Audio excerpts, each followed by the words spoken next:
포로로 잡혀왔는데요. 그 후 약 7년 5월, 그러니까 7개월 5월, 그 다음에 10일, 7년과 5개월과 10일이 지난 그때 하나님께서 에스겔을 통해서 주신 그러한 예언의 말씀이죠. 그래서 같은 그 한 묶음으로 묶이는데 첫 번째 내용은 뭐였는가 하니 이스라엘은 신실치 못하고 하나님께서는 신실하셨기 때문에 그 두 가지를 비교하시면서 이스라엘 백성에 대한 심판에 대한 언급을 계속해서 반복해서 말씀을 했습니다. 그래서 지금 32절까지 지금 그와 같은 테마로 쭉 지속되다가 33절에서 하나님께서 이제 이 이스라엘 백성들이 그 징계를 받아서 심판을 받아서 전 세계적으로 이제 흩어져서 즉 이방인들의 통치하에 놓이게 될 것이다. 그 후에 이제 그 징계가 다 끝나면 하나님께서 그들을 다시 모아서 그들에게 원래 하나님께서 맺으셨던 그 언약대로 회복시키실 것이다. 그런 내용이 지금 33절서부터 나왔던 것을 말씀을 드렸습니다. 자, 그래서 이 33절의 경우에는요, 32절까지는 이스라엘의 과거, 하나님 앞에 지은 죄악들, 타락, 그 다음에 우상숭배, 이러한 모든 가증스러운 것들에 대한 언급이라고 하면 33절서부터는 이스라엘의 과거가 아닌 미래에 대한 이야기인 것을 우리가 알 수가 있죠. 자, 그래서 33절에 보시면 주 하나님이 말하노라 내가 살아있음을 두고 맹세하노니 내가 반드시 강한 손과 편 팔과 쏟아내는 경로로 너희를 다스릴 것이요. 이것이 여러분 잘 아시는 것처럼 BC 606년에 느부갓네살로부터 시작된 그 시대, 그것을 성경에서 뭐라고 하냐면요, 세상의 왕국들이라 그랬어요. Kingdoms of the world. 그러니까 그때부터는 사실 천국, 하나님께서 이스라엘 백성들을 다스리던 그 다스림의 손길이 떠나버린 거예요. 하나님께서 이스라엘을 그저 이방인 손에 내어 맡겨버린 상태가 되었죠. 자, 그래서 예수 그리스도께서 오셨을 때에도 이스라엘은 회개치 아니하고 결국은 AD 70년에 전 세계로 흩어져 버려서 2000년 동안 전 세계에서 가는 곳곳마다 여기 나와 있는 것처럼 강한 손, 편팔, 쏟아내는 경로 이런 것을 당하면서 고통을 당했던 것을 우리가 보게 됩니다. 자, 그런데 거기서 하나님께서 멈추시는 것은 아니고 징계의 목적이 이제 달성이 되면 회복을 시키시겠죠. 자, 34절. 또 강한 손과 편팔과 쏟아내는 경로로 너희를 백성에게서 인도하여 내며. 하나님께서 이들이 흩어져 있던 전 세계 여러 나라들에서 보면은 하나님께서 다시 두 번째로 그들을 불러 모으시겠다고 하는 예언을 약속으로 주셨건만 거기에 대한 사모함과 기다림과 이런 것을 보이지 아니하고 하나님께서 지금 하나님의 시간표, 즉 그 경륜에 따라서 드디어 이제 타이밍이 왔죠. 그래서 1914년 1차 세계대전 때에 소위 말하는 시오니즘 운동이라고 하는 것이 일어나서 유대 땅, 옛날 이스라엘 땅으로 이스라엘 민족이 돌아가려고 하는 그런 운동들이 하나님에 의해서 지금 하나님께서 이제 역사를 지금 주관하시니까 일으켜졌는데도 불구하고 그것을 눈치채고 이제 하나님께서 약속하신 두 번째로 다시 우리 본국으로 다시 하나님께서 불러 모으시는 그 역사가 시작되었구나. 그것을 분별해낼 수 있었던 영적인 안목을 가지고 있었던 이스라엘 백성은 하나도 없었어요. 전혀 앞을 못 내다보다가 1948년 5월 14일에 이스라엘이 유엔에 승인하에 독립국가가 되는 그 순간에 비로소 이제 일부 랍비들이 드디어 메시아의 시대가 시작이 되었다.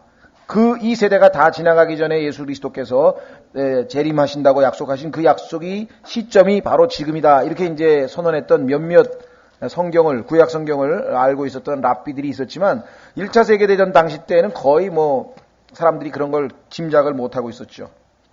그러나 하나님께서는 여기 나와 있는 것처럼 전쟁이나 고난이나 고통이나 이런 걸 통해서 34절 드디어 이제 이스라엘 백성들을 서서히 그들이 살고 있는 유럽에서 또 여러 지중해 연안 국가들에서 다 불러 모아가지고 그 다음에 어떻게 됐습니까?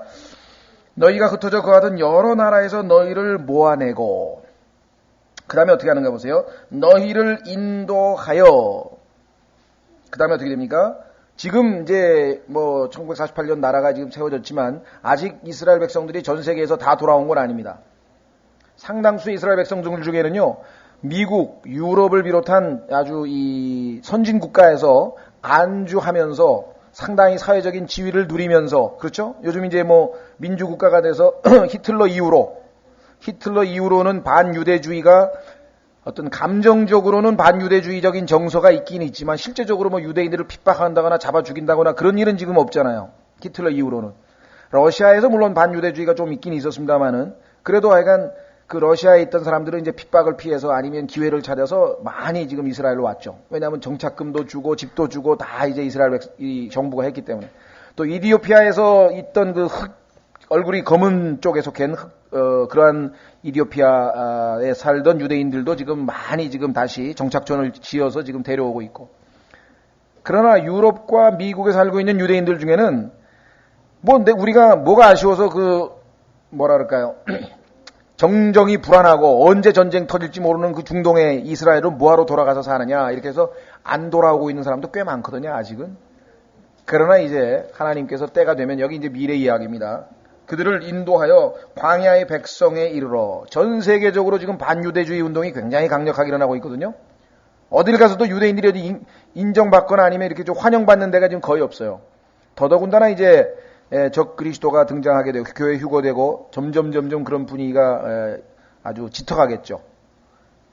그때의 적 그리스도가 이스라엘의 소위 말하면 후견인으로 등장해서 평화로운 방법으로 언약을 체결해서 3년 반 동안 잘 돌보아 주다가 느닷없이 자기가 바로 하나님이라고 하는 통에 이스라엘 백성들이 속은 걸 알고 이제 거짓 메시아라고 하는 사실을 알게 되는, 그게 이제 앞으로 있게 될 마지막 시대의 프로그램인데, 그때 이스라엘 백성들을 하나님께서 어떻게 한다? 자, 너희를 인도하여 백성의 광야에 이르러 거기서 너희와 얼굴을 마주대하며 법대로 신문하되 36절 내가 이집트 땅 광야에서 너희 조상들을 법대로 신문한 것 같이 너희를 신문하리라. 하나님께서 이스라엘 백성들을 이집트에서 끌어내서 광야에서 38년 동안 그렇게 고난을 통해서 드디어 그 가운데 뭐예요? 믿지 않는 자들은 다 죽고 갈렙과 여호수아를 비롯해서 그 이후의 세대, 제2세대죠. 그러니까 하나님을 믿는 자들만 가나안 땅에, 약속의 땅에 들어갔죠. 마찬가지로 이 광야로 온 전 세계에서 여러 나라에서 흩어졌던 곳에서 광야에 모이게 될 이스라엘 백성 중에서도 끝까지 견디는 자, 그죠? 짐승의 표를 받지 아니하는 자, 믿음을 지닌 자, 그러한 자들만 이스라엘 땅으로 하나님께서 축복하고 이 천년왕국과 함께 그들을 인도하실 것이고, 나머지들은 인도하지 않는 거예요. 똑같죠. 출애굽 때에도 38년 동안 광야에 있던 사람들 중에 상당수는 믿음이 없는 사람 다 죽었다고 얘기한 것처럼. 그 얘기가 지금 여기 나와 있습니다. 37절 내가 너희를 막대기 아래로 지나가게 하고 언약의 속박 속으로 들어가게 하며 38절 너희 가운데서 반역하는 자들과 내게 범죄하는 자들을 제거하리라. 38년 광야 생활에서 바로 그것을 하나님께서 하신 것이에요.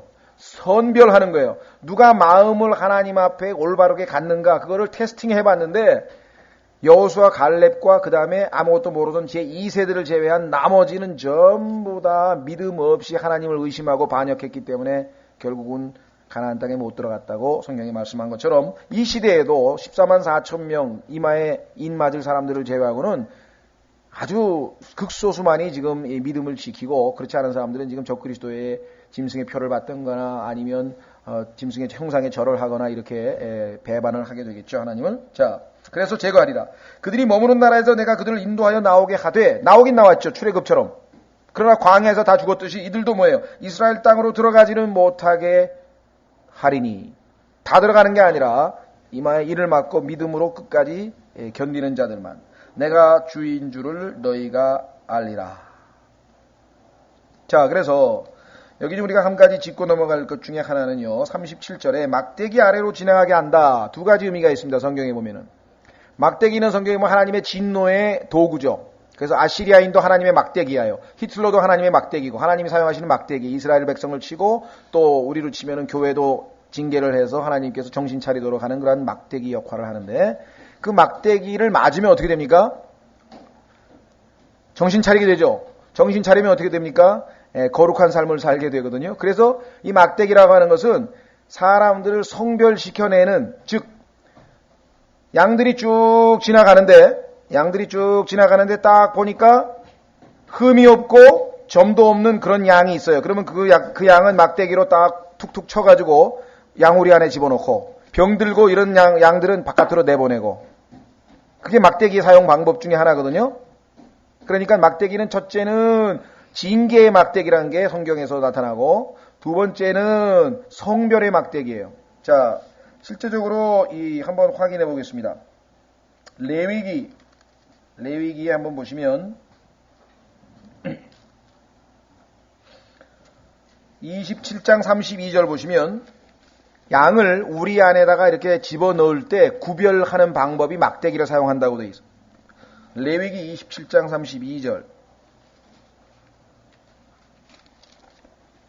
레위기 27장 32절 보시면 소떼나 양과 염소떼의 11조에 관하여서는 어떤 것을 막대기 아래로 통과시키든지 10번째 것마다 주께 거룩한 것이 되리니. 그러니까 막대기 아래로 통과할 때 10번째는 다 하나님 거다, 이렇게 지금 얘기를 했잖아요.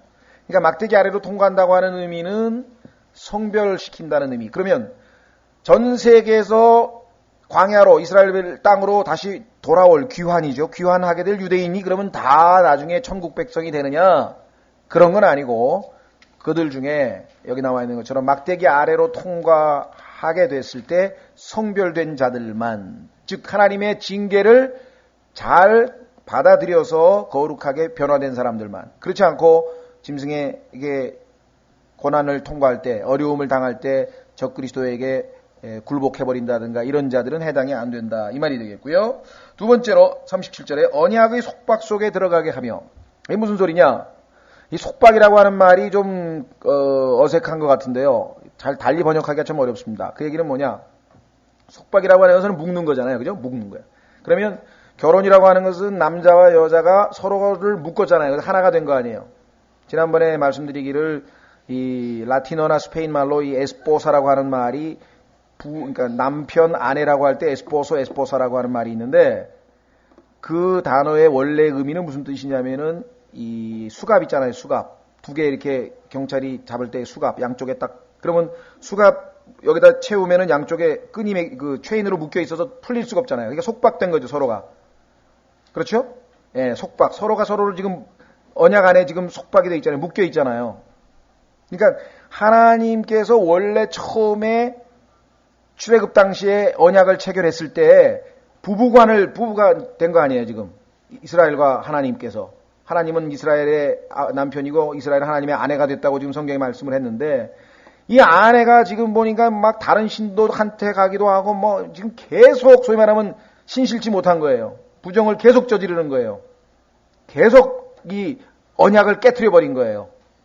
네, 이번에 두 번째는 하나님께서 이제 언약으로, 두 번째 언약으로 확실하게 서로를 속박하고 묶이도록, 즉 하나님과 일치하도록 그렇게 하겠다. 그런 얘기가 지금 37절에 지금 나와 있습니다. 자, 그래서 이제 우리는 37절까지 봤죠. 38절에 보시면 아까 말씀드린 것처럼 다가 아니라 끝까지 견디는 일부, 우리가 보통 남는 자라고 말하죠. 남은 자만 결국은 축복을 받게 될 것을 언급했다고 얘기를 했습니다. 자, 이 문제에 대해서는 스가랴서 13장에 아주 명확하게 나와 있네요. 한번 확인해 보겠습니다. 다가 아니라 남은 자에게만 하나님께서 천년왕국에 들어갈 수 있도록 베푸신다. 스가랴서 13장.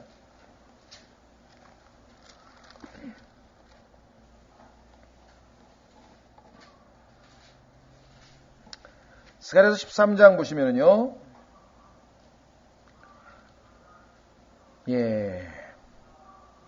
8절 보십시오. 주가 말하노라.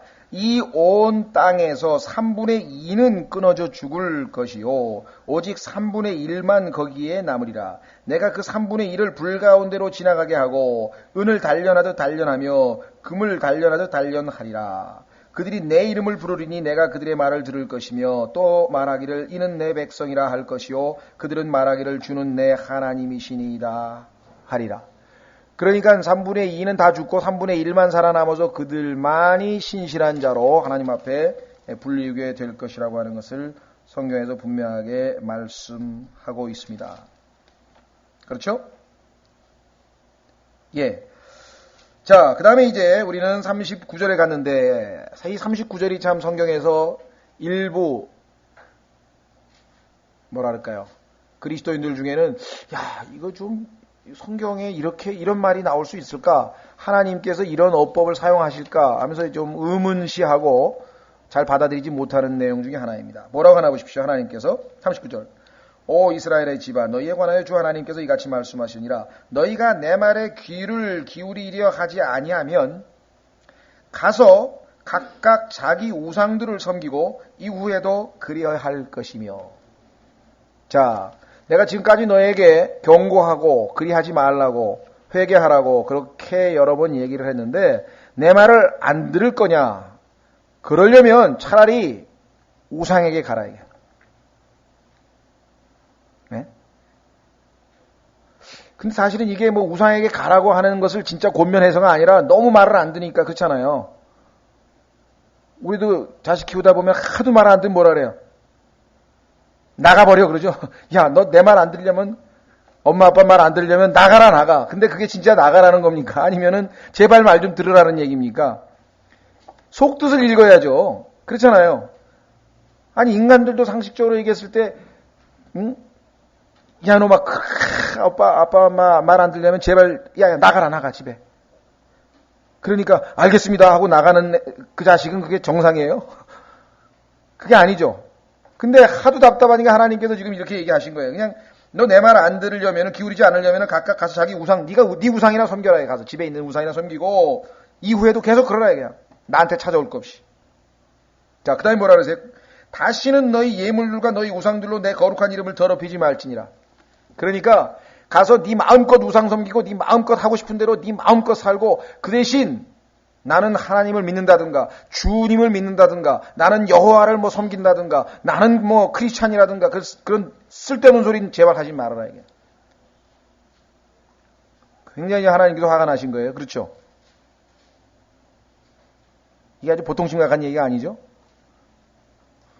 일주일 내내 세상과 더불어서 실컷 뭐 마귀와 더불어서 살고 주일날 와가지고 눈물 조금 흘리고 하나님 주님 사랑합니다 찬송도 부르고 뭐 그러려면 아예 오지 말라. 일요일날 그날마저도 네가 즐기는 대로 일주일 내내 살던 대로 그냥 가서 살라는 거죠. 오늘날로 우리에게 적용하자면 무슨 말? 이 당시도 지금 이스라엘 백성들도 와가지고 뭐 제물도 바치고 뭐 형식적으로는 다 하는데 마음도 없고 목적이 그게 아니야 지금 이게. 의무감에서 하는 거고 딱 명절 때는 와서는 하나님께 3번에 걸쳐서 뭐 제대로 제사를 지내고 나머지 날은 가가지고 자기 우상에다가 뭐 모압신도 섬기고 암몬신도 섬기고 바알도 섬기고 뭐 온갖 다 섬기는 게 이스라엘 백성들이 지금. 그러니까 하나님께서 차라리 그러려면 거기 가서 그냥 하고 뭐 내 이름 들먹거리지 말라 이게. 왜 너무 나고 싫다 이게. 난 그렇게 이중 프레이하고 막 양다리 걸치고 이게 싫다 이 말이죠. 오늘날 그리스도인에게도 뭐 얼마든지 적용될 수 있는 날이잖아요. 일주일 내내 하나님에 대해서 한 번도 생각도 안 해보고 하나님 쓰신 성경도 한 번도 읽어보지 아니하고 하나님 앞에 무릎 꿇고 정말 안부 한 번 여쭙지도 않았는데 일요일날 내가지고서는 습관적으로 해가지고 성경 끼고 와가지고 뭐 찬송 부르면서 막 정말 내 주를 가까이 하려 하면 막 찬송 또 부른다고. 그런 걸 보시기에 하나님 보시기에 가증스럽다 이거예요. 차라리 안 오고 그냥 등산이나 가든지 어디 뭐 놀러 가든지 하는 게 낫지. 뭐하러 와가지고. 여러분들 한번 생각해보세요. 오늘날 이 말씀이 오늘날 그리스도인이라고 하는 사람에게 얼마나 많이 적용될 것인가 한번 생각해보세요. 하나님은 밤새도록 지키셨잖아요. 우리는 지금 잠들었지만 하나님께서 안 주무시고 밤새도록 지켜가지고 건강하게 아침에 일어나게 했는데 말이죠. 아침서부터 시작해서 밤에 잘 때까지 한 번도 하나님 생각도 안 했어. 이틀, 화요일도 그랬어. 수요일도 그랬어. 목요일도 그랬어. 금요일도 그랬어. 토요일도 그랬어. 그래 놓고 이제 습관적이니까 일요일날 뭐 할 게 없잖아. 맨날 다닌 게 20년 교회 다닌 거니까. 그러니까 가방 끼고 와가지고서는 더 오늘날 막 습관적으로 교회 다니는 사람 뭐 church goers라는데요. 그래서 그리스도인이란 말 안 쓰고 교회 댕기는 사람 뭐야, church goers라는데 그런 사람 얼마나 많은가. 미국에도 많고 한국에도 많고 뭐 전 세계 그런 사람 얼마나 많은가. 이스라엘 지금 그 얘기예요. 하나님께서 지금 이런 얘기가 성경에 보면 가끔 나옵니다. 상당히 뭐라고 해야 하나요? 우리말로 하면 하나님께서 냉소적으로 비웃는 거 있죠. 왜? 그러니까 하나님께서 어떻게 이런 말투를 하실까 해서 좀 우리가 이해가 안 될 것 같지만 이거는 거룩하게 하나님께서는 정말 하나님의 그 상한 심정을 있는 그대로 표현하신 거예요. 자, 한번 확인해 보겠습니다. 사사기 10장 14절. 사사기 10장 14절에도 하나님께서 아주 정나하게 이런 식의 표현을 하십니다. 사사기 10장 14절.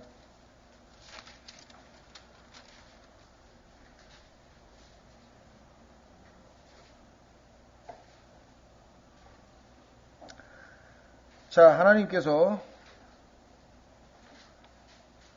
이렇게 말씀합니다. 사사기 10장 10절서부터 보시면 이렇게 나와 있죠. 이스라엘 자손이 주께 부르짖어 이르되 우리가 우리 하나님을 버리고 바알들을 섬겼으므로 주께 범죄하였나이다 하니 회개했네요. 그러니까 주께서 이스라엘 자손에게 이르시되 내가 이집트 사람들과 아모리 족속과 암몬 족속과 블레셋 사람들에게서 너희를 구원하지 아니하였느냐? 또 시돈 사람과 아말렉 족속과 마온 족속이 너희를 학대할 때 너희가 내게 부르짖음으로 내가 너희를 그들의 손에서 구원하였거늘. 그런데 급할 때는 날 찾고 그 다음에 33절 너희가 나를 버리고 다른 신들을 섬기니 그러므로 내가 다시는 너희를 구원하지 아니하리라.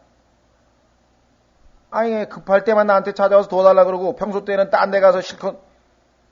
자 14절 그러니까 하나님께서 뭐라 그러셨나 보세요. 너희는 가서 너희가 택한 신들에게 부르짖어 너희가 환난을 당할 때 그들로 하여금 너희를 구원하게 하라 하시니라. 급할 때도 날 찾아오지 마. 평소 때 놀던 애한테 걔한테 가서 다 구해달라 그래. 이게 얼마나 솔직하게 있는 그대로 하나님의 마음을 그대로 표현하신 거냐 이 말이죠. 자, 그 다음에 말라키 한 구절만 더 보겠습니다. 참 성경에 우리가 평소 때 잘 잊고 지내는 하나님의 그 상한 심령, 얼마나 하나님께서는 일방적으로 거의 짝사랑에 가깝게 그렇게 사랑을 쏟으시는데 반응을 안 보이면 하나님께서 자극을 주려고 하는 거잖아요. 이게 사실은 그렇죠? 미워서라기보다는 정말 자극을 주려고 그러시는 건데, 자 말라기 3장에도 보면은요 하나님께서 지금 뭐라고 얘기하냐면요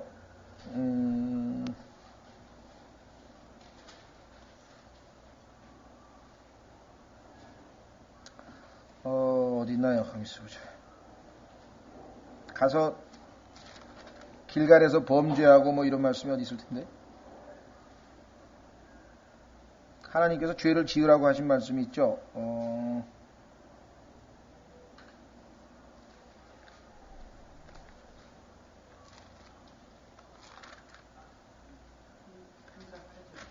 예? 3장 8절. 응? 3장 8절 아니지.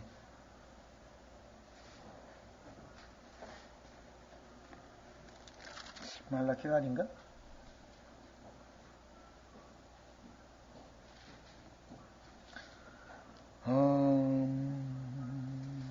예, 제가 성경 구절을 잘못 찾았나 보네요. 저기 어떤 성경 구절에 보면 하나님께서 너희가 길갈에 와서 범죄하라고, 죄를 지으라고 그렇게 얘기를 하신 장면이 나와요. 그러니까 뭐냐면, 아모스 4장 4절. 죄송합니다. 제가 성경 구절을 잘못 찾았네. 아모스 4장, 4절에 가면은 이스라엘 백성에게 하나님께서 뭐라고 얘기하냐면요. 너희는 베델에 가서 범죄하고 길갈에서 범죄를 크게 더하며 아침마다 너희 생물을 3년 뒤에 너희 11조를 가져오고, 여기 보면은 와가지고 범죄하라고 지금 죄를 지으라고 그렇게 지금 말씀하신 것은 뭐냐면은 그들이 죄를 짓고 있는 것에 대한 지적이고 돌이키라고 하는 말씀이 진짜 죄 지으라고 지금 하시는 말씀이 아니라는 거. 이런 표현들이 성경에 종종 나옵니다. 그럴 때에는 여러분들이 영어로 얘기하면은 read between the lines라 그래가지고 그 속뜻을, 숨은 뜻을 하나님의 마음을 읽어내야지. 하나님께서 뭐 성경에 범죄하라는 성경 구절도 있던데요. 막 이런 사람이 있어요. 그건 전혀 지금 감을 못 잡은 사람이 얘기했죠. 자, 그래서 우리는 다시 에스겔서로 돌아오겠습니다. 9절까지 했죠. 자, 40절에 드디어 이제 하나님께서 이스라엘을 완전히 회복시키는 놀라운 축복이 나오네요. 자, 뭐라고 했나 보시겠습니다. 40절. 이는 이스라엘의 온 집 곧 그 땅에 있는 모든 자들이 내 거룩한 산과 이스라엘의 높은 산에서 나를 섬길 것이미니 거기서 내가 그들을 받아들이리라. 드디어 이제 하나님께서 이들을 받아들일 날이 오게 됩니다. 또 거기서 내가 너희의 모든 헌물과 봉헌물의 첫 열매와 너희의 모든 거룩한 것을 함께 요구하리라. 주 하나님이 말하노라. 내가 너희를 백성들에게서 인도하여 내고 너희가 흩어져 거하던 여러 나라에서 너희를 모아낼 때에 두 번째로 내가 너희의 향기로운 냄새와 함께 너희를 받아들이고 이교도들 앞에서 너희 가운데에서 거룩히 구별되리니 내가 내 손을 들어올려 너희 조상들에게 주기로 맹세한 그 나라 곧 이스라엘 땅으로 인도하여 드릴 때 내가 주인 줄을 너희가 알리라. 44절까지 보겠습니다. 거기서 너희가 너희의 길들과 너희를 더럽힌 모든 행위를 기억하겠고 너희가 범한 모든 악으로 말미암아 너희 눈앞에서 너희 자신을 심히 싫어하리라. 오 너희 이스라엘 집아 내가 너희의 사악한 길과 너희의 부패한 행위대로 너희에게 행하지 아니하고 내 이름을 위하여 행할 때에 내가 주인 줄을 너희가 알리라. 주 하나님이 말하노라. 이스라엘의 회복입니다. 아까는 이스라엘의 귀환이라고 그러죠. 귀환. 여러 나라로부터 돌아오는 것. 근데 돌아온 자들 중에서 회복되는 자들은 아까 3분의 1이라고 말씀하셨죠? 다 회복되는 것이 아니라.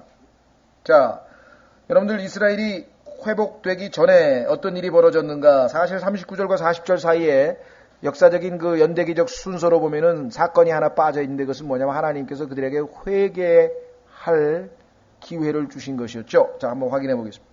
스가랴서 12장으로 가시면 이제 하나님께서 이스라엘 백성에게 아까 그 냉소적인 하나님의 그 말씀, 그렇죠? 차라리 내 이름 사용하지 말라고 했던 그 말씀을 아마 듣고 이스라엘 사람들 중에 얼마나 마음 상하고 얼마나 통회하고 회개하려고 했던 사람들이 있었겠는가. 자, 그래서 결국은 이제 하나님께서 스가랴서 12장 10절, 스가랴서 12장 10절에 이스라엘 백성들로 하여금 하나님께 회개하는 장면이 나옵니다. 돌이키는 장면이 나옵니다. 애곡하는 장면이 나오죠.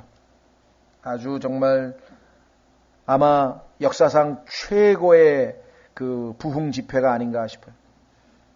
아마 인류 역사상 최고의 부흥 집회. 이스라엘 민족 전체가 회개하는 거죠. 자, 보겠습니다. 9절에 그날에 내가 예루살렘을 치러 오는 모든 민족들을 멸하려고 힘쓰리라. 내가 다윗의 집과 예루살렘 거주민들 위에 은혜의 영과 간구하는 영을 부어주리니.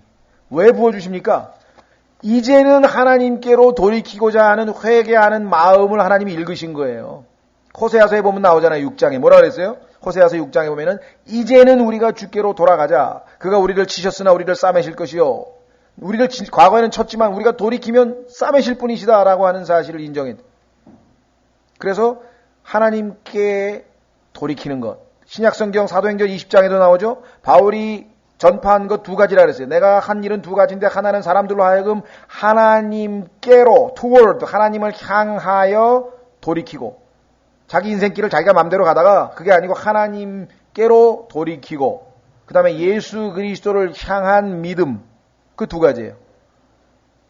우리가 복음을 전할 때는 무조건 예수 믿으라 그러면 안 되고 지금 가던 길 하나님이 없다고 생각하고 무신론자처럼 가는 길 아니면 하나님은 계실지 모르지만 내 인생은 내가 살겠다고 내 마음대로 가던 길 어쨌든 간에 양같이 다 각기 제 길로 가는 사람들에게 돌이켜서 돌아와서 하나님께로 돌이키라고 하는 그 회개라 그래요. 오늘날 이 첫 번째를 제대로 안 전하면 무조건 예수 믿으라고 하는 게 이게 반쪽 복음만 전해서 엄청난 사산이나 아니면 기형아를 낳을 수 있겠고 거듭난 것 같긴 한데 뭔가 이게 정상적인 아이가 아니고 기형이 태어날 수도 있다는 거예요. 영적으로도. 그래서 반드시 회개, 하나님께로 돌이키는 것. 그래서 바울은 내가 하나님을 향한 회개와 예수 그리스도를 향한 믿음 두 가지를 선포하였노라. 이렇게 얘기를 했어요. 자, 그래서 여기도 지금 회개가 일어나고 있는 놀라운 모습입니다. 그들이 나하고 자기들이 찌른 나를 바라보고 그들을 위하여 애곡하기를 사람이 자기 외아들을 위하여 애곡하듯이 하며 그를 위하여 몹시 슬퍼하기를 사람이 자기의 처음 난 자를 위하여 몹시 슬퍼하듯 하리로다. 그날에 예루살렘에 큰 애곡이 있으리니 그렇습니다. 애곡이 있고 나서야 기쁨이 넘치고 영광이 넘치고 축복이 넘치는 거죠. 애곡. 그것을 마치 무기또 골짜기 하다 드림몬에서 애곡과 같으리라. 이 땅이 애통하되 가족마다 따로 애통하리니 곧 다윗의 집 가족이 따로 하고 그들의 아내들이 따로 하며 나단의 집 가족이 따로 하고 그들의 아내들이 따로 하며. 그렇습니다. 구원도 개개인인 것처럼 회개도 각자 개개인이 쭉 다 회개를 합니다. 이와 같은 사건이 전제된 것인데요. 성경 지금 에스겔서에는 그게 지금 생략되어 있습니다. 다른 성경 구절이 있기 때문에. 그 다음에 이제 어떤 일이 벌어졌는가 보세요. 40절. 에스겔서 20장 40절. 이는 이스라엘 온 집 곧 그 땅에 있는 모든 자들이 내 거룩한 산과 이스라엘 높은 산에서 나를 섬길 것임이니. 이제껏 누굴 섬겼습니까? 마귀들을 섬겼었는데 적그리스도를 섬기고 다른 사람들을 섬겼는데. 자, 한번 확인해 보겠습니다. 이사야서 56장.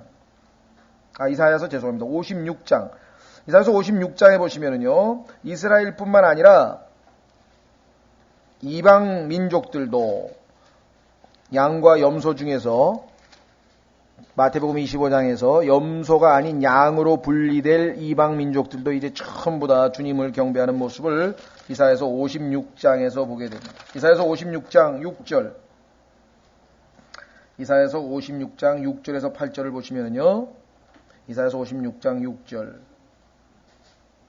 또 스스로 주께 연합하여 그분을 섬기고 주의 이름을 사랑하며 그분의 종이 되고 안식일을 지켜 그날을 더럽히지 아니하며 내 언약을 굳게 붙드는 타국인의 아들들. 이제 타국인들도 이스라엘의 하나님께로 돌이킨 이후에는 이들도 이스라엘을 본받아서 제사장 국가를 본받아서 자, 7절. 곧 그들을 내가 나의 거룩한 산으로 인도하여 기도하는 내 집에서 그들을 기쁘게 하리니 곧 그들이 내 제단 위에 드리는 번제 헌물과 희생물을 내가 받을 것이라. 이는 내 집이 모든 백성이 기도하는 집이라 일컬음을 받을 것임이니라. 이스라엘에 쫓겨난 자들을 모으시는 주 하나님께서 말씀하시되 내가 이스라엘에게로 모인 자들 외에 또 다른 자들을 모아. 이 이방인들이죠. 이스라엘에게 속하게 하리라 하시기 때문이라. 자, 이사야서 2장으로 가시면 바로 높은 산에 대한 언급이 거기 나옵니다. 여러분들 아마 그 이스라엘에 있는 그 예루살렘에 조그만 그 산들이 아주 뭐 낮은 언덕에 불과할 정도밖에 되지 않습니다. 산들이. 그런데 여기 보면은 지금 그 산이 뭔가 지각 변동이 일어나가지고 마지막 때에 뭐 지진이 일어날 가능성이, 지진이 일어난다고 지금 계시록에 보면은 예루살렘 성에 지진이 일어나서 7,000명이 죽는다고 기록했잖아요. 뭐가 하여간 바뀌어가지고 주님이 서게 될 그 시온산이 가장 높이 솟는 우뚝 솟는 산이 될 것임을 여기 얘기를 합니다. 이사야서 2장 1절 아모스의 아들 이사야가 유다와 예루살렘에 관하여 본 말씀이라. 마지막 날들의 주의 집의 산이 여기 나와 있네요. 산들의 꼭대기에 굳게 서며 작은 산들 위에 높임을 받으리니 모든 민족들이 그리로 모여들리라. 많은 백성들이 가며 이르기를 너희는 오라 우리가 주의 산에 오르고 야곱의 하나님의 집에 이르자 그분께서 자신의 길들을 우리에게 가르치시리니 우리가 그분의 길들 안에서 걸으리라 하리니 이는 법이 시온에서 나갈 것이며 주의 말씀이 예루살렘으로부터 나갈 것임이니라. 그러나 이 천년왕국의 축복이 시작되기 전에 어떤 일이 벌어져야 되느냐? 4절을 생략하면 안 되는 거예요. 많은 사람들이 앞부분만 읽으면 성경 절반만 읽은 거죠. 뭐라 그랬습니까? 4절에 그분께서 민족들 가운데서 심판하시며. 언제? 민족들 가운데 심판하시는 것 두 가지로 볼 수 있죠. 아마겟돈에서 심판하시는 것과 그 다음에 밑으로 내려와서 염소로 분리된 자들을 심판하시잖아요. 마태복음 25장에 보면은 민족들의 심판이라고 명백하게 나와 있죠. 많은 백성들을 꾸짖으시리니 그들이 자기 칼을 쳐서 보습을 만들고 이제는 평강의 왕이 오셨노라. 그분이 이제는 천년왕국의 왕이 되셨노라. 이제 그분에게는 철장이 들려있고 모든 사람이 그분에게 복종해야 되기 때문에 더 이상 뭐예요?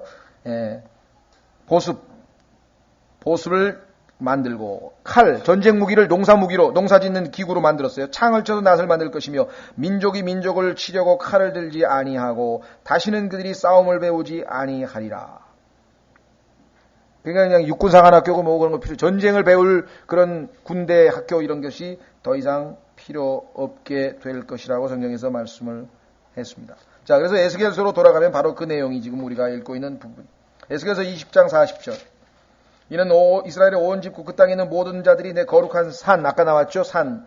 그다음에 이스라엘의 높은 산에서 나를 섬길 것이니 내가 그들을 받아들이리라. 또 거기서 내가 너희의 헌물과 봉헌물의 첫 열매와 이제 에스겔서 40장서부터 48장에 보면은 어떤 방식으로 이때 그 제사 드리는 어떤 방식으로 드려야 할지를 자세하게 설명을 해놨어요. 하나님께서 성전의 그 모든 디자인, 소위 말하면 그 설계도 도면도 다 해놨고요.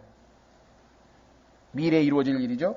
자, 또 거기서 내가 너희의 헌물과 봉헌물의 첫 열매와 너희의 모든 거룩한 것을 함께 요구하리라 주 하나님이 말하노라. 41절. 내가 너희를 백성들에게서 인도하여 내가 흩어져 가던 여러 나라에서 너희를 모아낼 때 내가 너희의 향기로운 냄새와 함께 너희를 받아들이니. 그전에는 뭐라 그랬습니까? 하나님께서 이사야서 1장에 뭐라고 말씀하셨어요? 하나님께서 너희가 드리는 그 모든 예물들이 가증스럽다고 하나님께서 말씀하시지 않았어요? 내가 뭐라 그러는지 아세요? 너희가 내게 바치는 수많은 희생물이 무슨 소용이냐? 나는 순양의 번제 허물과 살진 짐승의 기름으로 배불렀으며 나는 수수한 어린 양이나 순념소의 피를 기뻐하지 아니하노라. 아무리 갖다 바치고 아무리 예배를 드려도 나는 마음에 안 든다고 얘기를 했죠. 형식이 아니라 마음이라 그랬잖아요. 그래서 하나님께서 이스라엘을 보고 마음에 할례 받지 못한 민족이여. 겉으로는 유대인이죠. 왜? 뭐 할례도 받았고 뭐 예배도 드리고 뭐 절기마다 모여서 하고. 근데 하나님께서 마음을 보시니까 마음이 영 아니야. 딴 데가 있다 이 말이에요. 그래서 그 모든 예물이고 다 나는 이제 아주 가증스럽다고 이렇게 얘기하셨던 분인데 마음을 돌이켜서 회개하고 나니까 하나님께서 지금 뭐예요? 모든 그 예물도 다 받으시겠다. 창세기 4장에도 동일한 원칙이 나옵니다. 성경에 보면요. 우리가 보통 가인은 왜 하나님이 안 받으시고 아벨은 받으셨는가?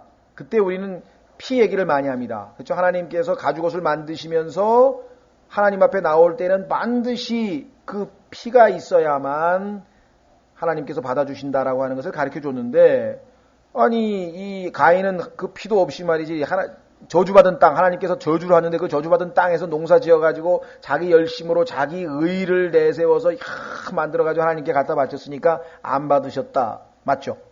그러나 아벨은 하나님께서 시킨 대로 믿음으로 피를 얻기 위해서 양을 가져다가 그 양에다가 안수하면서 내 죄를 이 양에게 다 전가시켰습니다. 그리고 하나님 내가 죽는 것으로 쳐주신다고 하셨으니까 짐승을 죽일 때 내가 죽는 겁니다. 보통 그렇게 얘기하잖아요. 맞아요. 그러나 간단하게 더 쉽게 설명하면 어떻게 되냐면 성경의 그 순서를 보면 하나님께서 가인의 예물을 안 받았다고 하기 전에 뭐라고 되어 있냐면 가인과 가인의 예물은 받지 않으셨으나. 왜? 마음을 딱 보니까 예물이 문제가 아니야. 예물은 뭘 가져와도 상관없어. 일단은 중요한 거는 가인을 보니까 마음이 믿음으로 나온 게 아니다. 이게. 자기 의를 가득 세워서 내가 이 정도로 열심히 농사짓고 이렇게 했는데 하나님이 안 받아줘? 만약에 여러분이 주일날 예배 올 때, 내가 지난주에 뭐 구령을 뭐 하고 막 성경을 많이 읽고 말이야, 기도도 그렇게 많이 하고 그랬는데, 오늘 정말, 내가 나 같은 사람이 어떻게 하나님 앞에 있냐고. 그러고 나오면요, 그건 꽝이라 이게. 여러분이 일주일 동안 성령 충만하게 열매 많이 맺는 정말 놀라운 삶을 살았든, 아니면 형편없는 삶을 살았든, 어차피 하나님 앞에 나올 때는 뭐예요? 예수 그리스도의 보혈을 힘입어서 우리가 하나님 앞에 나아갈 수 있는 거지. 자기 의를 드러내 그거 가지고요? 그건 완전히 가인의 종교예요. 그렇죠? 그래서 성경에 보니까 하나님께서 아벨과 아벨의 예물은 받으셨더라. 예물이 중요한 게 아니라 아벨을 마음이 뭐예요? 믿음으로. 누구든지 하나님께 나아가는 자는 뭐예요? 믿음으로 나아가야 할지니. 믿음이 없이는 그분을 기쁘시게 하지 못한다고 히브리서 말한 것처럼 아벨은 믿음으로 나간 거고 가인은 믿음 없이 나간 그것 때문에. 그러니까 그 결과로 뭐야? 믿음의 행위가 하나님 시킨 대로 하잖아요. 뭐 양을 가져다가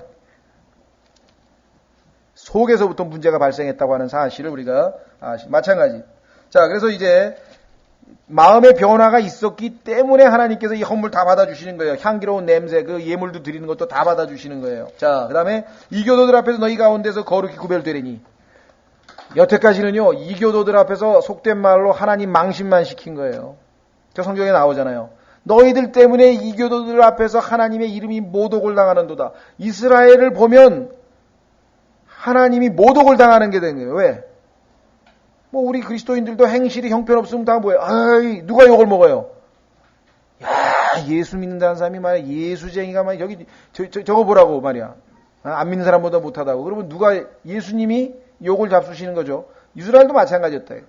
여태까지는 아니 그런데 이스라엘이 회개를 해서 하나님 앞에 그러니까 하나님이 흠양하는 그 예배를 드리면서 딱 보니까 이야 하나님 백성답구나 달라졌구나. 그게 바로 여기 나와 있는 것처럼 이 교도들 앞에서 너희 가운데서 거룩히 구별되리니 이게 하나님 영광을 받으시는 거예요. 이제 이스라엘을 통해서 제사장 국가로서의 본래 이스라엘을 선택한 그 목적에 부합되는 역할을 비로소 하기 시작하는 것이죠. 우리 그리스도인들도 마찬가지입니다. 그것을 항상 우리가 염두에 둬야 돼요. 자, 42절. 내가 내 손을 들어 올려, 손 들어 온다는 것은 맹세한다 그랬죠. 오늘날에도 보면 법정에서 손 들어서 맹세하죠. 두 번째는 손을 들어 올려가 기도한다는 뜻도 성경에 보면 나오죠. 거룩한 손을 들어 올려 기도한다. 자, 너희 조상들의 주기로 맹세한 그 나라 곧 이스라엘 땅으로 인도하여 드릴 때에 내가 주인 줄을 너희가 알리라. 아마 이스라엘은 하나님이 자비로우신 분, 긍휼이 많으신 분이라고 하는 것을 뼈저리게 느낄 거예요. 그렇죠? 그렇게 많이 반역하고 그렇게 많이 속을 썩여드렸는데 그래도 기회를 주셔서 드디어 이제 뭐예요? 하나님 앞에 화목한 관계로 서게 됐다. 놀라운 사실은 43절입니다. 이것이 축복이에요. 거기서 너희가 너희의 길들과 너희를 더럽힌 모든 행위를 기억하겠고 너희가 범한 모든 악으로 말미암아 너희 눈앞에서 너희 자신을 심히 싫어하리라. 어디서 많이 들은 얘기죠? 예, 한번 보겠습니다. 그래서 욥기가 바로 이스라엘의 환란 때의 이스라엘을 예표하고 있다는 거예요. 욥이 바로 똑같이 자기 자신을 심히 싫어했다고. 자, 한번 확인해 보겠습니다. 욥기 42장. 욥기 42장.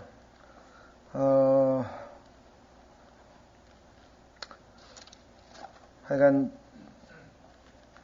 제 생각에는 지금 뭐 기도하고 준비하고 있는 중입니다만은 저희가 이제 시편 146편까지 수요일 날 왔는데 수요 기도회 150편까지 한 3, 4주 더 한 다음에는 수요 기도회 때 저희가 욥기를 좀 하려고 합니다. 8년 전에 사실 욥기를 한번 교회 시작할 때 장소 얻기 전에 우리가 수요 기도회 때 그 외국어 대학에 있는 그 강의실에서부터 한번 하기는 했습니다. 욥기 공부를 하긴 했는데 뭐 그때 뭐 3명인가 4명밖에 없었고요. 대부분에 계신 분들이 아마 욥기를 제대로 공부해 보신 분들이 별로 없고 특히 욥기에 나와 있는 그런 그 내용들이 우리가 기도회 하기에 딱 알맞는 그런 내용들이 많기 때문에 자, 하여간 뭐 그 얘기는 나중에 하고요. 욥기 42장 보십시오. 뭐라고 돼 있나? 1절에 그때 욥이 주께 대답하여 이르되 하나님께서 욥이 자기 의를 붙들고 여전히 혼미 가운데 있는 것을 보시고 직접 나서서 욥의 앞에서 직접 대화를 하셨어요. 그래서 하나님께서 욥을 하나님 앞에서 욥이 어떠한 자인가를 보여주었더니 그제서야 욥이 분별력을 갖추고 이렇게 고백을 합니다. 그때 욥이 주께 대답하여 이르되 주께서는 모든 것을 하실 수 있사오며 어떤 생각도 주께 알리지 아니할 수 없음을 내가 아오니 지식도 없이 이치를 가리는 자가 누구니까. 그게 바로 나다. 여태까지 내가 그냥 항변하고 막 했는데 알고 보니까 내가 아무것도 모른 채 깨닫지도 못한 채 명철도 없이 엉터리로 지금 잘못했더라. 마치 내가 하나님보다 더 의로운 자인 것처럼 잘못 행했나이다. 그런즉 내가 깨닫지도 못한 것을 말하였으며 내게는 너무 놀라운 일들 곧 내가 알지 못한 일들을 말하였나이다. 내가 주께 간청하오니 들으소서. 내가 말하겠나이다. 내가 주께 묻겠사오니 내게 밝히 알리소서. 내가 주께 대하여 귀로 듣기만 하였사오나 이제는 내 눈으로 주를 뵙나이다. 어디서 많이 본 것 같죠? 어디서 봤습니까? 아까 스갈에서 12장에서 기억나세요? 그들이 찌른 나를 어떻게 보겠고 보는 순간에 얼마나 가슴이 미어지겠어요. 저분이 알고 보니까 뭐야? 그분이 메시아인데 우리는 그분을 죽였다. 우리 민족은. 6절 그러므로 내가 내 자신을 몹시 싫어하고 이것이 바로 스갈에서 12장에 아까 애곡하는 거 아니에요. 애곡하고 애통해하고 하는 게 지금 다 뭐예요? 바로 그거 아니겠습니까? 몹시 싫어하고 티끌과 재 속에서 회개하나이다 하더라. 그런데 이 말씀을 듣고 하나님께서 뭐라고 말씀하셨나 보세요. 7절에 주께서 욥에게 이런 말씀을 하신 뒤에 대만 사람 엘리바스에게 이르시되 내 진노가 너와 내 두 친구를 향해 불같이 타오리니. 이는 너희가 내 종 욥과 같이 나에 대하여 옳은 것을 말하지 아니하였음이라. 욥은 이제 자기 자신을 알았고 하나님이 어떠하신 분임을 알아서 제대로 지금 신앙 고백을 했고 하나님이 어떠하신 분임을 드디어 알게 되었는데 이 욥의 세 친구는 아직도 모르고 있어요. 여전히 욥이 뭔가 하나님 앞에 큰 죄를 지어가지고 지금 하나님 앞에 매맞는다고 지금 생각하고 있는 거예요. 그리고 자기 의의로 가득 차 있는 모습을 보고 뭐라고 얘기했습니까? 욥이 기도를 해주는 거예요. 8절에 그런즉 너희는 이제 숫소 7마리와 수장 7마리를 가지고 내 종 욥에게 가서 너희를 위하여 번제 제물을 드리라. 그리하면 내 종 욥이 너희를 위하여 기도할 것인지. 마치 이스라엘 백성들이 이방인족들을 축복하고 기도해서 그들로 하여금 이제 예수 그리스도께로 받아들여지게 되도록 인도하는 것처럼 욥도 똑같이 너희의 어리석은 행위대로 너희를 처리하지 아니하리라. 이는 너희가 내 종 욥과 같이 나에 대하여 옳은 것을 말하지 아니하였음이라. 이스라엘은 하나님께 대해서 이제 옳은 얘기를 하게 될 때가 오게 된 것입니다. 그것이 바로 에스겔서 20장 45절입니다. 43절입니다. 참된 회개. 하나님께서 그들을 너무 선하게 대해주는 것을 보는 순간 뭐예요? 회개하는 거예요. 그러니까 우리가 복음 전할 때 우리 생각에는 어떤 사람에게 당신은 죄인이다 이것을 계속 설득을 해가지고 그 사람으로 하여금 죄인이라고 하는 것을 깨닫게 했을 때 그리고 그 죄에 대해서 영원한 불못에 갈 수밖에 없다라고 하는 것을 전했을 때 우리가 생각할 때는 어떻게 해요? 그때 회개할 것 같죠? 의외로 그때 회개 안 합니다. 왜? 두려움에 압도당해가지고요. 어떻게 하지? 어떻게 하지? 그냥 진짜 이제 두려워한다고. 근데 그 다음에 뭐가 필요해요? 하나님의 선하심을 증거하는 거예요. 그런데 네가 그 영원한 불못에서 영원한 심판을 당하지 아니할 수 있는 길을 하나님께서 마련해 놓으셨는데 그것이 바로 내가 곧 길이라고 하신 예수 그리스도 그분이시다. 너를 대신해서 십자가에서 모든 것을 다 처리하신 분이시다. 그것이 너를 사랑하기 때문에 그 순간에 그분의 하나님이 자신을 위하여 아들까지 내어주신 그 사랑, 진리의 사랑, 그 하나님의 goodness, 선하심에 감동을 받아서 어떻게 나 같은 자를 그리 사랑하셨는가 해서 회개하는 거지. 그거를 안전하는 사람이 특히 근본주의자들 복음 전하면 그냥 지옥만 외쳐가지고요. 완전히 사람 겁먹게 만들어 놓은 다음에 그 다음에 진짜 중요한 건 빼트려놔야 돼.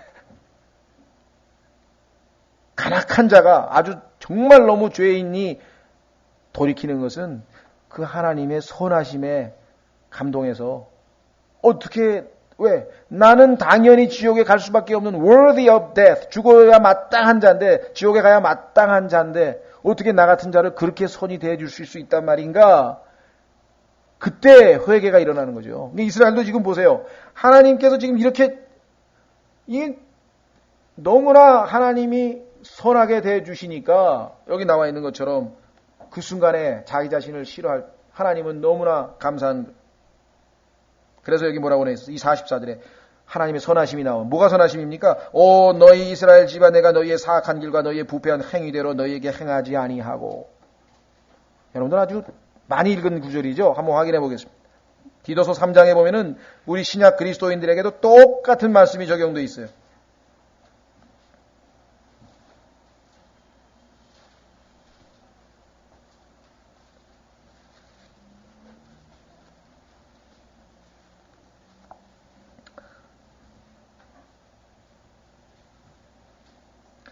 디도서 3장 5절에 보시면 그분께서 우리를 구원하시되 우리가 행한 의로운 행위로 하지 아니하시고. 여기 의로운 행위라고 나왔지만 실제로 하나님 보시기엔 이 의로운 행위가 다 뭐 같다 그랬습니까? 더러운 걸레 같다 그랬잖아요. 우리가 생각할 때는 의로운 행위지만 하나님 보시기엔 게 다 더러운 걸레 같은 거예요. 그래서 우리가 행한 의로운 행위를 가지고 하나님께서 우리를 의롭다 할 수 있는 법적인 근거고 모든 근거가 약해서 할 수가 없어요. 안 돼요. 그래서 뭐예요? 여기 나와 있는 것처럼 오직 자신의 긍휼에 따라 다시 태어남의 씻음과 성령님의 새롭게 하심으로 하셨고. 마찬가지로 이스라엘도 어떻게 해요? 내 이름을 위하여 하나님의 명예를 지키기 위해서 내가 너하고 언약을 맺은 자니까 내가 너를 택한 사람이니까 내가 너를 인도한 사람이니까, 하나님이니까 내가 너를 책임지겠다. 그죠?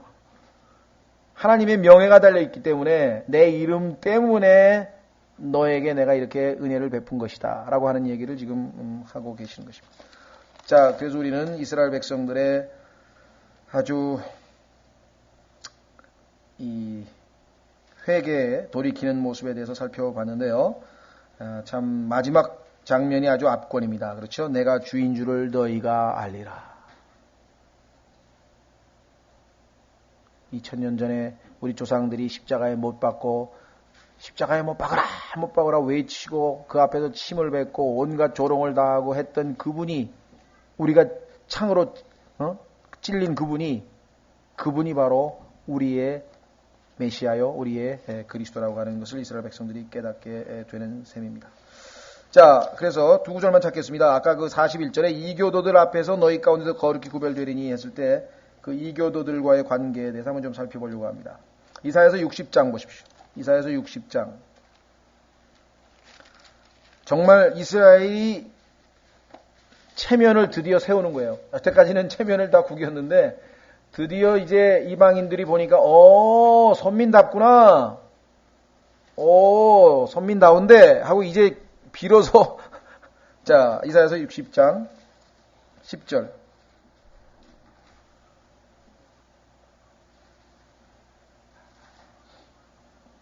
이사야서 60장 10절. 그때 타국인들의 아들들이 내 성벽을 쌓겠고 그들의 왕들이 너를 섬기리니 이는 내가 진노하여 너를 쳤으나 내 은총으로 너를 긍휼히 여겼음이라. 그들의 왕들이, 이방인들의 왕들이 이제 누구를 섬겨요? 여기 나와 있는 것처럼 이스라엘을 섬기죠. 그러므로 내 성문들이 항상 열려 있어 밤낮으로 닫히지 아니하리니 이것은 사람들로 하여금 이방인들의 강한 군대를 내게로 인도하며 그들의 왕들을 인도하게 하려 함이라.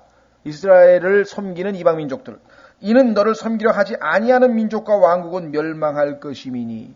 아마겟돈 전쟁에서 봤어요. 이스라엘에게 대항하다가 멸망한. 그 다음에 또 마태복음 25장에 나와 있는 것처럼 민족들의 심판에서 보았어요. 그래서 이제 이방 민족들은 확고부당하게 이제 알겠다. 이 사람들이 원래 하나님의 백성이었는데 하나님께서가 맺은 첫 번째 언약을 안 지키고 그렇게 말을 안 듣고 우상 숭배를 하고 하나님의 이름을 모독하고 이렇게 하나님께 명예를 실추시키더니 드디어 매를 맞고 정신을 차려서 이제 보니까 이제 뭐예요? 본래의 모습대로 하나님의 선민답게 바뀌었구나. 이제는 우리가 그들의 가르침을 받겠다. 이제는 우리가 그들을 섬기겠다.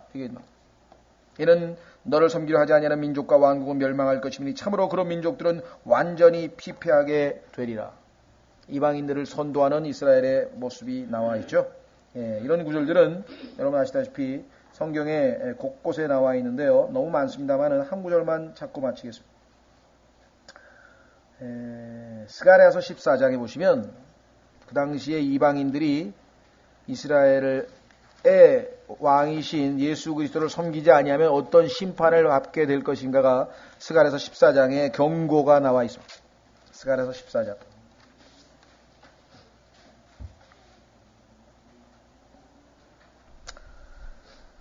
자, 스가랴서 14장 14절 보시면요. 유다도 예루살렘에서 싸우리니 이때 사방에 있는 모든 이교도들의 재산 곧 금과 은과 의복이 심히 풍성하게 함께 모여질 것이요.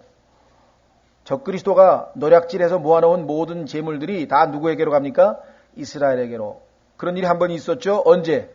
출애굽 때에 파라오의 백성인 이집트 백성들이 잔뜩 금은 보석 모아가지고 짐에다가 장롱에다 꼭꼭 숨겨놨는데 하나님께서 이스라엘 백성이 나갈 때 하도 안 나가니까 제발 좀 나가달라고 그렇게 막 손을 싹싹 비니까 어떻게 했어요? 하나님께서 모든 이스라엘 사람들은 이집트 사람들에게 가서 금과 은과 모든 폐물을 다 빌리라 그랬죠. 그렇죠? 다 가지고 나왔어요. 그래서 아주 부자가 돼서 나왔잖아요. 이스라엘 백성들이. 여기도 마찬가지 지금 나와 있죠.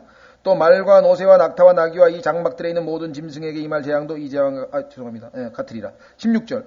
예루살렘을 치러왔던 모든 민족들 중에서 살아남은 모든 자가 해마다 올라와서 그 왕 곧 만군의 주께 경배하며 장막지를 지키리라. 이스라엘 왕과 이스라엘을 섬기는 이방 민족들. 땅의 모든 가족들 중에서 그 왕 곧 만군의 주께 경배하러 예루살렘에 올라오지 아니하는 모든 자들에게는 주께서 비를 내리지 아니하실즉. 천년왕국 때 이스라엘과 이스라엘의 왕이신 예수님을 받들지 아니하는 이방 민족들은 가뭄으로 하나님께서 다스리겠다고 지금 경고했죠. 만일 이집트 가족이 올라가서 그곳에 이르지 아니하면 비를 받지 못하리니 곧 주께서 장막절을 지키러 올라오지 아니하는 이교도들을 치시는 재앙을 거기서 내리시자. 장막절을 지키러 올라오지 아니하는 모든 민족들. 장막절이 예수 그리스도의 재림의 날이라 그랬죠. 초림의 날도 장막절이요, 재림의 날도 장막절. 그래서 예수 그리스도께서 예수님이 이 땅에 오신 것은 자기가 하나님의 장막 아니에요, 성막 아니에요. 장막을 치러 오셨다라고 성경에 말씀합니다. 자, 그래서 모든 민족들이 받을 벌과 이집트가 받을 벌이 이러하니라. 그러니까 우리는 천년왕국 때에 이스라엘의 왕을 대적하는 이방인들이 받을 벌까지도 성경에 예언이 되어 있어요. 이게 가뭄이에요. 비를 안 내리시는 거예요. 그렇죠? 예. 자, 그래서 우리는 몇 절까지입니까? 4절까지. 다음 시간에 쉬었다가 45절서부터 불못에 대한 하나님의 말씀 계속해서 보겠습니다.